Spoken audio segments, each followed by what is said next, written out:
I'm gonna piggyback off what Carmelo said earlier. I'm not gonna lie to all of you guys. The first year as a realtor, especially if you're coming in as a solo agent, because it fucking sucks. I'm not gonna lie, because this business is all about who you know.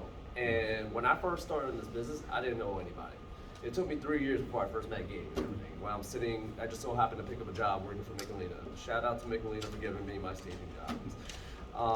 With that being said, real estate, being a realtor, the difference is that I don't have to take the amount of risk that they gotta take. No matter what happens, no matter what what they do specifically, every single person on this panel here has to shell out some kind of money, a lot of money towards whatever project they're going into. And oftentimes you're looking at massive losses, or potential massive losses, or other kind of risks that I personally just don't want to deal with myself. I'd rather find the deals for these guys, let them deal with the headaches of that, and then I'll deal with the wholesale, the selling of the project afterwards and everything. And also at the same time, like, I'm not dealing with people I do deal with people that are in distressed situations, but it's not nearly as frequent, because I could really just pick and choose what kind of client I'm working with. If I'm selling $1 million property, I'm not typically dealing with someone that's in a distressed situation, and also on top of that, no matter what time the market is, if the market takes a big dive tomorrow, right? No matter what happens, people are still getting married, people are still buying houses, people still are selling houses, and usually when the market crashes, people are trying to sell their house so they can move somewhere else. So that's the fact of the matter of that and everything. Also on top of that, and also is the whole idea of building that reputation. And I'm a social butterfly. I love meeting new people. I love interacting. I love entertaining. I like throwing on a show. And honestly, it fits me more with being a listing agent and being a realtor, because I can utilize all of my skills and cater to that audience. Okay, awesome. Let me also ask you this: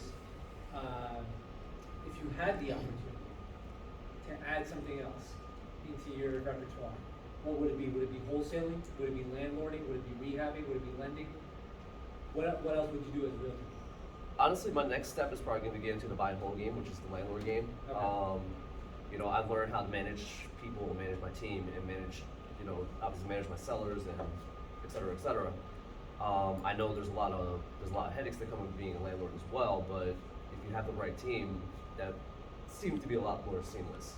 Okay. And what about with all the technology that's coming out? Do you think real estate agents are going to become? You guys can answer this question too. Do you think they're going to become futile and useless, and the technology is going to replace them? I think the strong will survive. Okay. Which is a fact, because the thing is, we have not for nothing, we do have a lot of shitty realtors out there.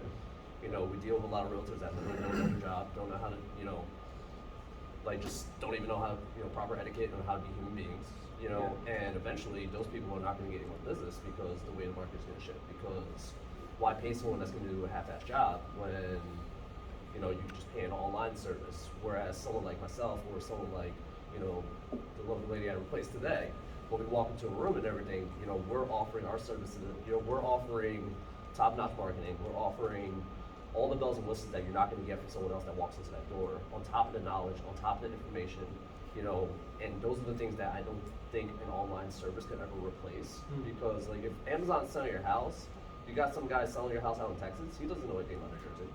It's the same thing like when we're dealing with mortgage, right? Let's just say, example, I get a deal with Wells Fargo versus a deal with someone that's local. I would always choose the local person all day long, given the fact that they're reputable, because of the fact of the matter is they know this market better than anybody else in the other side of the country. But couldn't Amazon just look up comparable sales and build an algorithm and figure out what properties are selling for in the area, and then just price it accordingly, put it on the MLS, and then it gets maximum exposure, and then drive people to the house? Or does anybody have a different opinion? Or does everybody agree? A good agent is a therapist, and if you've ever been on an appointment with a good agent, Chris, could you pass it down? if you ever